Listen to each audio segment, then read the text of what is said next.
అందరికీ నమస్కారం. ఈరోజు ఒక సరికొత్త అంశాన్ని, అంటే మీకు తెలిసిన అంశాన్నే వినటం అనే అంశాన్ని మీకు చెప్పదలుచుకున్నాను. శ్రద్ధగా వినటం వల్ల అవతలి వ్యక్తి భావాలని, సమస్యలని కూడా మనం సులువుగా అర్థం చేసుకోవచ్చు. అంటే ఈ వ్యక్తిత్వ నిర్మాణంలో వినటం అనేది ఒక మెరుగైన లక్షణం. అంటే ఈ ప్రక్రియలో మనం వినటం మాత్రమే కాకుండా అర్థం చేసుకోవటము, భావోద్వేగాల్ని గుర్తించటము, మాటల వెనుక ఉన్న నిజాయితీని, మర్మాన్ని గుర్తించటం, స్పందించటం, ఇవన్నీ కూడా వినటంలో మిళితమై ఉంటాయి. ఎప్పుడు అంటే మనం శ్రద్ధగా వింటే. సాధారణంగా మనం అవతలి వాళ్ళు మాట్లాడుతూ ఉన్నప్పుడు పూర్తిగా వినకుండా మధ్యలో జోక్యం చేసుకుని మన అభిప్రాయాన్ని చెప్పడానికి ప్రయత్నం చేస్తూ ఉంటాం. అంతేకాదు మధ్య మధ్యలో అడ్డు తగులుతూనే ఉంటాం. ఇది మంచి లక్షణం కాదు. చెప్పటంలో ఉండే ఉత్సాహం మనకి వినటంలో లేదు. అంతేకాదు వినటం చాలా కష్టం కూడా. కనుక వినటాన్ని ప్రాక్టీస్ చేయాలి. చాలా మంది వినేందుకు మాత్రమే వింటారు. అంటే సరిగ్గా అర్థం చేసుకోవడం ప్రయత్నం చేయరు, ఇతరుల్ని గౌరవించరు. కాబట్టి అవతలి వ్యక్తులు కూడా చెప్పేది వినటం లేదు అనుకున్నప్పుడు వాళ్ళు కూడా సరిగ్గా చెప్పడానికి ప్రయత్నం చేయరు. మొత్తం మీద పరిష్కార మార్గాలు అయితే రావు. కాబట్టి మాట్లాడే వ్యక్తి యొక్క భావోద్వేగాలను గుర్తించి అందుకు తగిన విధంగా మనం కూడా మన ప్రవర్తనని మార్చుకుని శ్రద్ధగా వినటానికి మనం ప్రయత్నం చేయాలి. ఈ శ్రద్ధగా వినటం అనేది ప్రాక్టీస్ చేస్తూ ఉంటే మన వ్యక్తిత్వం కూడా చాలా పరిపూర్ణంగా, పరిపక్వంగా ఉంటుంది. కాబట్టి పరస్పరము సంబంధాలన్నీ మెరుగుపడతాయి. రెండోది, బాగా వినేవాడే మంచి నాయకుడు కాగలుగుతాడు. ఏ చెప్పినప్పటికీ కూడా వినటం అనేది చాలా క్లిష్టమైన కళ.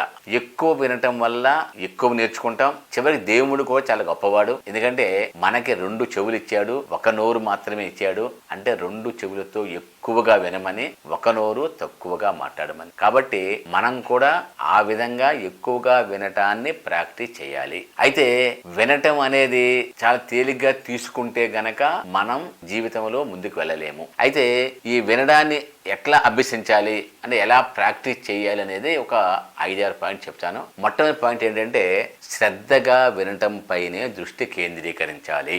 అంటే మాటల వెనుక ఉండే భావాన్ని అర్థం చేసుకోవటానికి చెవితో కాకుండా మనస్సు పెట్టి వినాలి. అవతలి వ్యక్తి కూడా మన ఆసక్తిని బట్టి, మన అభిరుచిని బట్టి చెప్పాలనుకున్నది కరెక్ట్గా చెప్తాడు.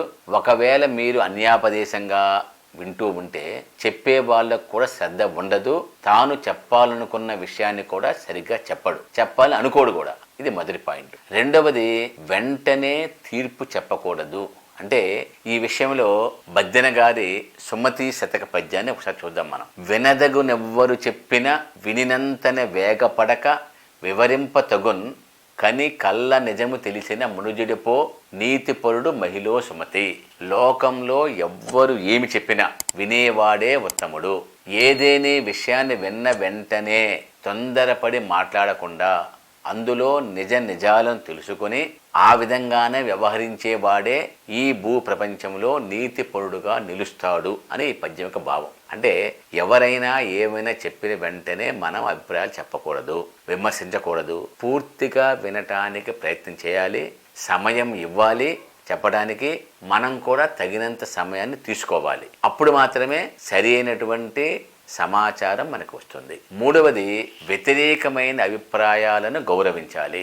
చాలామంది ఏమంటారంటే మనకి అనుకూలమైనటువంటి సమాచారం కానీ, అనుకూలమైన విషయాలు కానీ అవతలి వ్యక్తి నుంచి మనకు రాకుండా ఉంటే కనుక వీళ్ళు వినటం మానేస్తారు. ఆ విధంగా కాకుండా ఇది మనకి వ్యతిరేకంగా చెప్పే భావాలు మన భావాలతో ఏకీభవించకపోవచ్చు, కానీ అన్ని మాటలు విన్న తరువాత దాన్ని అర్థం చేసుకున్న తరువాత మాత్రమే మనం వ్యవహరించాలి.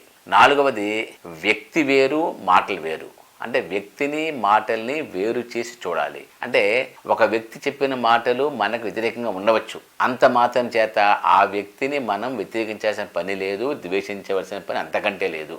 ఇది వ్యక్తిగతం కాదు, అంశాల వారీగా, అంటే ఇష్యూ బేస్డ్గా తీసుకోవాలి. ఒకసారి అనుకూలంగా ఉండవచ్చు, ఇంకోసారి వ్యతిరేకంగా ఉండవచ్చు. ఇది మనం గుర్తించాలి. ఐదవది, కీలకమైన విషయాలను చెప్పేదానిలో ఏమున్నాయో గ్రహించాలి. అంటే ఒక మాట కావచ్చు, ఒక భావన కావచ్చు, ఇవి మన ఆలోచనలని పూర్తిగా మార్చివేసే గొప్ప శక్తి మాటలకు ఉంది.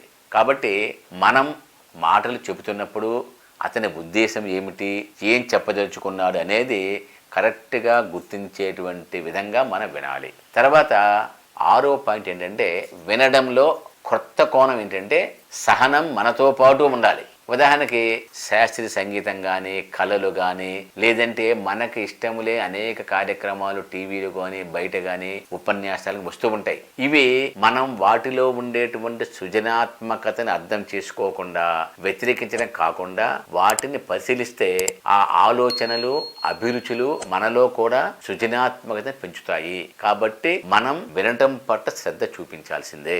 7వది చివరిది ఏంటంటే, ఎవ్వరు ఏది చెప్పినా వినాలి. అంటే ప్రతి మాట వెనుక ఒక అనుభవమైనా ఉంటుంది, ఒక జ్ఞానమైనా ఉంటుంది, లేదా ఒక ద్వేషమైనా ఉండదు. ఏది ఉన్నప్పటికీ అన్ని మాటల్ని శ్రద్ధగా వినాలి.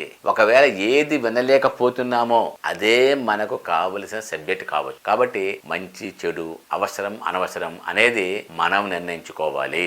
అంతేకాదు ముఖ్యంగా ఈ రోజున ఆధునిక మేనేజ్మెంట్ లో, అంటే వృత్తిపరంగా, వ్యాపార పరంగా, కార్పొరేట్ పరంగా కూడా ఈ వినటం అనేది చాలా ప్రముఖమైన స్థానం. ఎందుకంటే వినటం అనేది లేకపోతే కమ్యూనికేషన్ పూర్తి కాదు. నాయకుడు అనేవాడు వినేవాడిగా ఉండాలి. అప్పుడు మాత్రమే అతను కమ్యూనికేట్ చేయగలుగుతాడు. కాబట్టి ఎమోషనల్ ఇంటెలిజెన్స్ లో కూడా ఇది కీలకమైన భాగం. ఇది ఇతరుల భావాలను అర్థం చేసుకోవాలి అన్నా, లేదు మానవ సంబంధాలను మెరుగుపరుచుకోవాలి అన్నా కూడా వినటం అనేది తప్పనిసరి. అబ్రహాం లింకన్ తన మంత్రివర్గంలో ఉండేటువంటి ప్రతిపక్ష సభ్యుల యొక్క ఉద్దేశాలకు, అభిప్రాయాలకి కూడా ఈ టీమ్ ఆఫ్ రెబల్స్ లో ప్రత్యేకమైన స్థానం ఇచ్చి వాటిని విచక్షణతో ఉపయోగించుకునేవాడు. మైక్రోసాఫ్ట్ సిఇఓ సత్య నాదెల్లా వినటంతో పాటు అర్థం చేసుకోవటానికి, దాన్ని ఆచరణలో పెట్టడానికి కూడా అత్యంతమైనటువంటి స్థానాన్ని తన యొక్క సంస్థలో ఇచ్చాడు. టోటల్గా మనకు అర్థమైంది ఏంటంటే, వినటమే సఫలమైన నాయకత్వానికి, అంటే మంచి నాయకత్వానికి ఇది మూలం. వినడంతోనే మార్పులు మొదలవుతాయి. కాబట్టి ఇది మన జీవన విధానంలో చాలా ముఖ్యమైన భాగం. ఎక్కువగా నేర్చుకోవడానికి ఎక్కువగా వినాలి. కోపం రాకుండా చాలా మంది చరిత్రలో మహనీయులు గొప్ప ఫలితాలను సాధించారు. కాబట్టి మనం కూడా వ్యక్తిగత జీవితంలో కానీ, వృత్తిగత జీవితంలో కానీ, సమాజంలో కానీ కోపం రాకుండా శ్రద్ధగా వినటాన్ని అధ్యయనం చేయాలి, అభ్యాసం. కాబట్టి అందరికీ చెప్పే మాట మాట్లాడటం కాదు, వినటం ఒక కళ. వినటాన్ని ప్రాక్టీస్ చేస్తే మంచి నాయకుడిగా, మంచి కమ్యూనికేటర్గా, మంచి మానవ సంబంధాలు రావటానికి, సమస్యల పరిష్కారానికి, అవతలి వ్యక్తి యొక్క మనోభావాలను తెలుసుకోవడానికి అన్నిటికీ మూలము శ్రద్ధగా, సహనంతో వినటమే. కాబట్టి దాన్ని మీరందరూ కూడా ప్రాక్టీస్ చేస్తారని మనస్ఫూర్తిగా కోరుకుంటున్నాను. ఈ అంశం మీకు నచ్చితే లైక్ చేయండి, మీ మిత్రులు, పిల్లలకు షేర్ చేసి వినడం వల్ల వచ్చే ప్రయోజనాల గురించి వివరించండి. మీ అభిప్రాయాన్ని, మీరు కోరుకుంటున్న కొత్త అంశాలు ఏమిటో క్రింద ఉన్నటువంటి కామెంట్ బాక్స్లో తెలియజేయండి. ఇట్లు మీ సంక్రాంతి వెంకటకృష్ణ.